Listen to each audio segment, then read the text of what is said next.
Toledo City is a second-class city. It's just so unfortunate that we are the only city on the other side of Cebu. That's probably the cause of the slow development here. Before I came to the Lingap Center, I live in a shanty in the middle of the rice paddy with my mother and my father and my 11 brothers and 1 sister. During storms, we always got wet because there was no room for all of us. During typhoons, this is very scary and I was really afraid. The father is just a tenant farmer. The mother is the one taking care of the children. We cannot afford Chuma to send her to school. Aside from that, we cannot feed Chuma and the rest of the children. That was a case of serious economic neglect.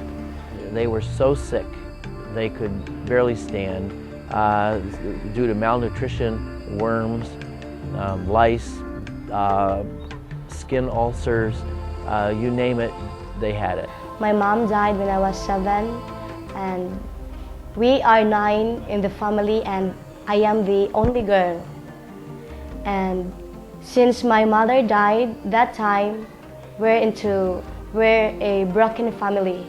The father is now living with another woman and has 2 children of their own.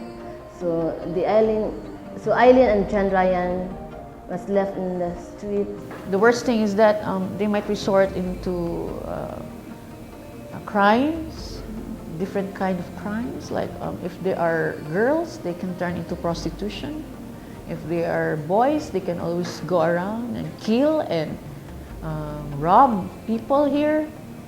And you know, that's the only way they can go to get money. And sad to say that some of these children are really pushed by their parents to do it. Sad to say that when my father died, our grandma blamed us that we are the reason why our father died. So they treated us like her slave. And she was very abusive to them. I mean, she would do horrible things to these kids. And one day she even took a baseball bat and took a full swing and hit Marmy right in the head. She still has a scar and a dent in her forehead as a result of her grandmother's loving touch. My older brothers decided to get away. They set out on their own to find their mother. Now remember, they didn't know who their mother was, if she would love them, if she would take them in. They didn't know what she looked like. But anything would be better than what they were getting at the hands of their grandmother. So barefoot, they started off from Asturias, which is many miles up the western coast of Cebu, and they started walking, and they walked for days barefoot.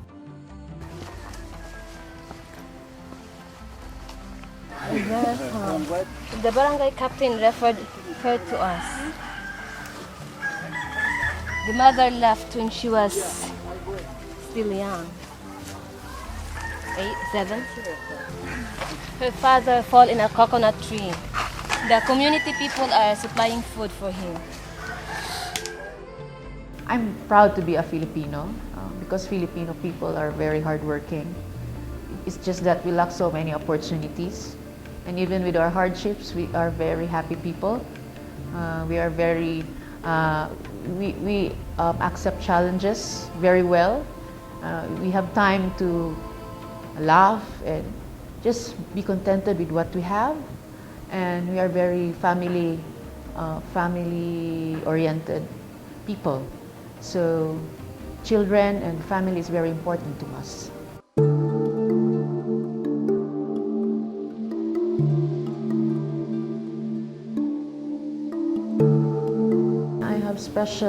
There's a special spot in my heart for children, because being a mother, that's really the primary role of a mother, to make sure their children are in good hands, in good health, they can eat 3 times a day, they go to good education. Out of the mother instinct I have, I was just lucky enough to meet John Drake. The mayor just turned to me out of the blue and she said, "You're the orphan guy, aren't you?" And I'm the orphan guy? I guess I didn't think so, but why would you ask that? Well, she knew that I was interested in street kids and orphan kids, and I had also volunteered a little bit in Bataan at an orphanage there. And she'd obviously done her homework and checked on me. And I said, well, why? And she said, we have a project here in Toledo City that's in desperate need of renovation. Would you be willing to renovate it and run it for us? Well, the first concept was really to make it an orphanage. It's where we put children who were abandoned by their parents, or probably too many children to feed. So we have to rescue very sick kids, abandoned. Some of them were even probably maltreated. So it's really a refuge for children.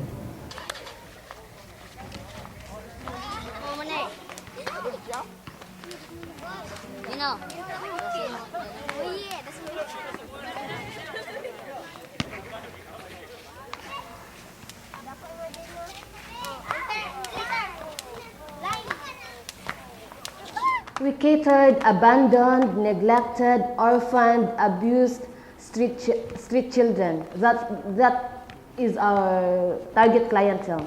For those who are abused, the police officer will refer them here if the parents are the abuser.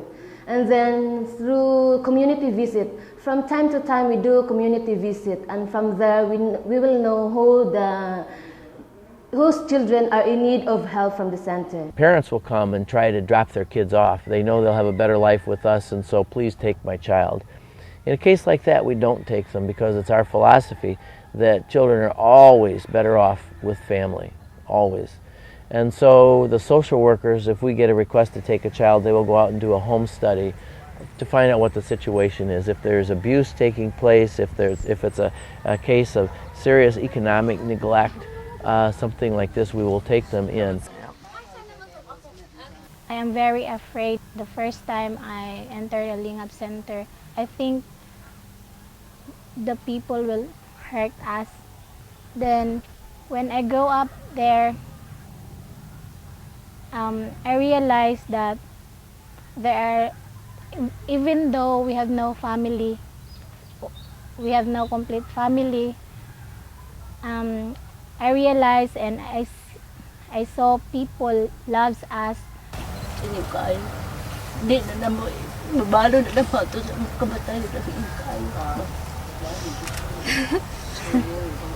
Thank you so much for helping.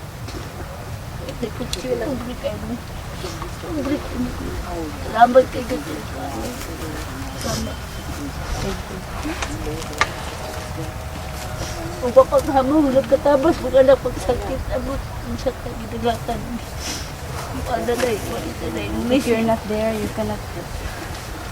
If I'm not in the Lingap Center, I'm sick. Hallelujah siya. Huwag nila ay nakatamang amo. There's no other way to see you. Sa inyong paayong salamat. The love that we give to them, that's the most important thing. They do not have that at home. You can just imagine, yeah, when you arrive here, everybody is hugging you.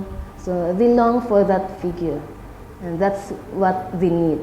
Lingap Center for me is my family now because for me they are special. They're the one who provides everything. They are the key to my success. And one of the problems that I have with the kids is trying to instill in them a sense of hope and a sense of future. They know that their grandparents failed, their parents failed, they're going to fail too. And so when I say, but if you study, if you try, you can have hope, there's a future for you. And some kids believe me, some don't. We've got 14 in college. They believe. They are now in school. We give them education because we believe that through education they can get out of poverty. Everybody goes to school and we expect them to do their best. It doesn't matter if they fail, just as long as they do their best. John Ryan, when he was in elementary, got in the national science competition, and he placed first in his school, first in the city, first in the district, first in the region. He went to the national science competition and he placed second in the nation. when he was in like the 5th grade, and he was competing against kids who were in high school. The kid's a genius. And when this year he's in his first year of high school, he wanted to go to the science high school, which would be, it's a public school, but it is the equivalent of our MIT. It's where the really gifted kids go. And they only accept 40 students a year. And it's very competitive. They have to take entrance exams. There were 400 or 500 applicants for 40 positions. He scored 3rd. But what's nice about the story is, think about it. Where did I find this kid? Sitting on the edge of a pig trough at a pig slaughterhouse with no hope whatsoever.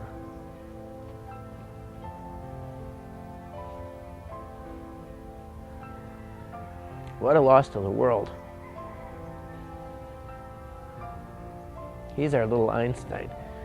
And just think, if the world didn't have the benefit of John running. This wouldn't made possible without the Lingap Center. That's why I am very much thankful to the Lingap Center.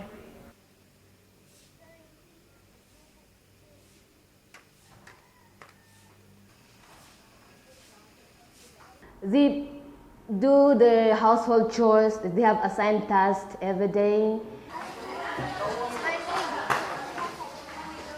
They do gardening as a therapy. They play and they do tutorials. We have a structure that includes saying the rosary every night, saying the blessing before they eat at every meal. We go to church every Sunday. So we do have these activities or functions at the center, but nobody tells them that they must do these things. They just do. It's to me, it's absolutely amazing to watch these little kids, because they just do it. When you watch the house parents working with the kids or the social workers, they never yell at them and say, "Stop fighting, stop," or "Get over here, it's time for the rosary." The kids just do it. They know what time it is, and they just do it. And it's incredible. For example, when they say the rosary, they are into it. I mean, they are on their knees on hard tile floor, and they mean it. And nobody tells them they have to. They just do. We had some land here at the center that we weren't using. One of my directors on the Philippine board, he suggested, why don't you turn that into a garden? And Gina found some people who would be willing to donate soil. And they donated 60 huge dump truck loads of soil, not pickup trucks, but dump trucks full of soil. And they brought it in and they dropped it in the middle of the pile of rocks, this big mountain of dirt. And then the kids got busy and they leveled the whole thing by hand. And what they were doing is we have rice bags, and they would put the dirt on the bags and carry it and dump it. And we bought them 2 wheelbarrows to help with this process, and they literally wore out the wheelbarrows. We invited in representatives of the city agriculture department to teach us what we should plant, how to build a compost pile. We have a nursery where we start our own all of our plants from seed. We grow most of our own produce, and that's excess we sell at the city market. The city agriculture department came and asked our kids if they would represent Toledo City at the provincial agriculture fair, the 441st agriculture fair in Cebu City. And so they took our produce down there and put it on display, and the kids were the representatives for Toledo City. One of the kids, Rona, we appointed her to be the garden captain. She coordinated this whole thing, and she started this year, and she's in her first year at the university, majoring in agriculture. And her first research paper was the science of composting, which she learned right here at the center. She got an A. It taught them agriculture, it taught them leadership, it taught them team building, it taught them an entrepreneurial spirit. They learned so many things. And the really special part of the garden is that This isn't something that I gave them. This isn't something that donors gave them. They did it themselves. There was a pile of dirt, and they turned it into a spectacular garden. It also helps them make good decisions. They're now exposed to a better view of what life is. Not like when they're just roaming around the streets. They always get the bad education from other people who are not also educated.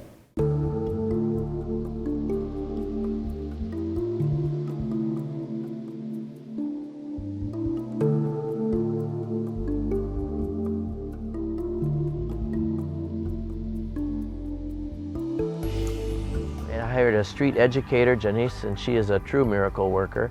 And she goes to the city park 5 days a week, and we teach the kids there reading, basic arithmetic, and hygiene. And since these are street children, nobody can teach them values, so we instill values. As of now, we catered about 80 street children daily. And we also give them a lunch, which for most of the kids is their only meal of the day. And it's really sad sometimes when you go down and watch that. When they give them the lunch, some of the kids eat it immediately, but a lot of them will pack it up, roll it up, and take it home to feed their entire family. It just breaks your heart. But at least they have a chance.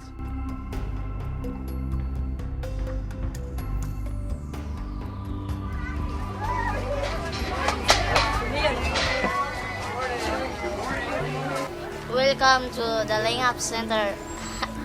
Every third Saturday of the month, we have third Saturday outreach. We have mass. We invited a priest to come, and then after that we serve food to the children. We invited some children from the communities, especially the poor ones, so that we will feed them their body and their souls also. And I told the parish priest, that Father Raul, that if he would come and do a mass on the third Saturday of every month, what I would do is I would open up the facility to any of the poor children in the community. The poverty is overwhelming. And so I'll open it up to any kid who wants to attend. And during normal months, we'll have 400, 600 kids show up for mass, and then we feed them all. We're having a program today, and we're anticipating over 4,000 children. Children, most of whom have no hope. No hope.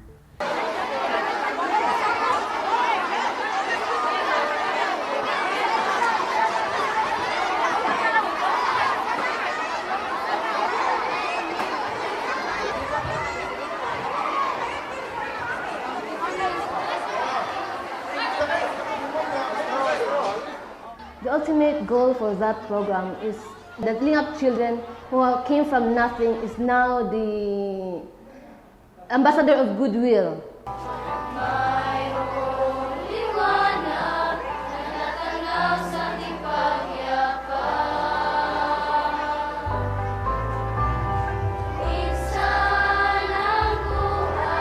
Our kids are the official church choir. And they've gone, our choir is really quite good. And they were even asked by the mayor to be the official welcoming committee choir for the governor of Cebu when she came on an official state visit, and they sang before about 3,000 people.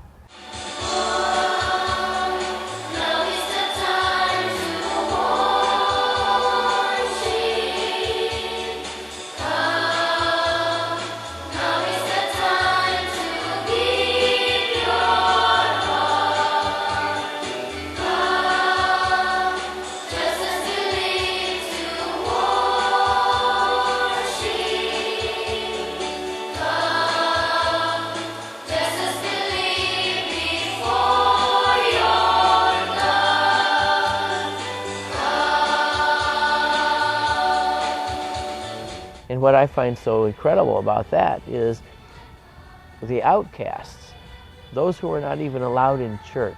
The outcasts are now the ambassadors of goodwill for this community.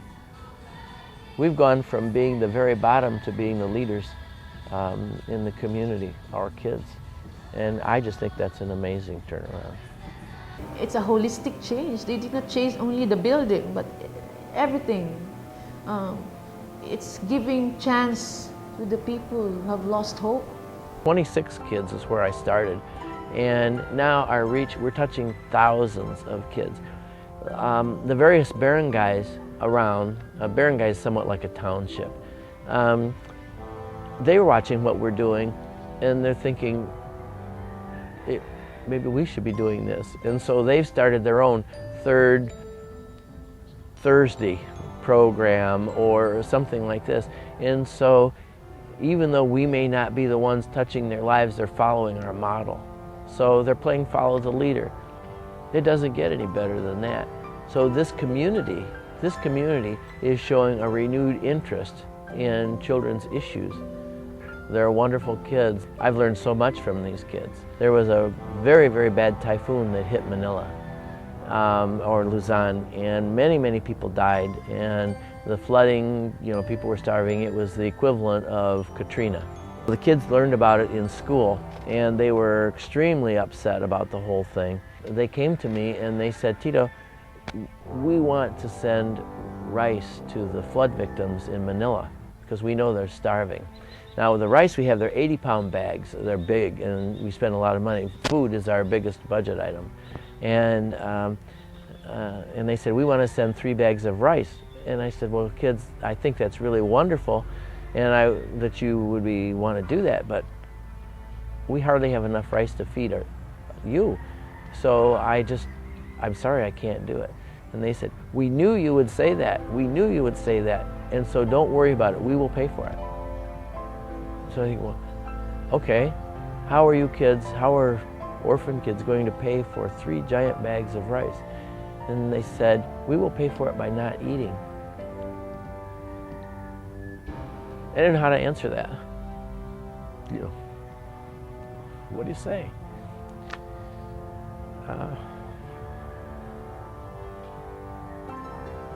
We wound up sending the rice to Manila.